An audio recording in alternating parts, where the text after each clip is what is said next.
শারদীয় দুর্গাপূজায় বেনাপোল বন্দরে 5 দিন বন্ধ থাকবে আমদানি রপ্তানি বাণিজ্য।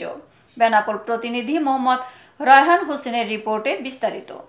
আসন্ন শারদীয় দুর্গাপূজা উপলক্ষে টানা 5 দিন বেনাপোল পেট্রোপোল স্থলবন্দরে আমদানি রপ্তানি বন্ধ থাকবে। তবে এ সময় বাংলাদেশ ও ভারতের পাসপোর্টধারী যাত্রী পারাপার স্বাভাবিক থাকবে বলে জানিয়েছেন বন্দর কর্তৃপক্ষ। বেনাপোল বন্দরের পরিচালক শামীম হোসেন বৃহস্পতিবার 25 সেপ্টেম্বর এ তথ্য নিশ্চিত করেছেন। তিনি বলেন, 28 সেপ্টেম্বর থেকে 2 অক্টোবর পর্যন্ত আমদানি রপ্তানি কার্যক্রম বন্ধ থাকবে।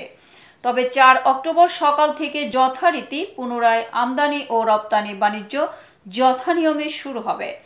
এ সময় কাস্টমস হাউস ও বন্দরের ভেতরের কাজ চালু থাকবে। ভারতীয় ট্রাকগুলো পণ্য খালাস করে নিজ দেশে ফিরে যেতে পারবে। এতক্ষণ সঙ্গে থাকার জন্য ধন্যবাদ। i1 টিভি নিয়মিত আপডেট পেতে ভিজিট করুন আমাদের ওয়েবসাইট, ফেসবুক, ইনস্টাগ্রাম ও ইউটিউব চ্যানেলে।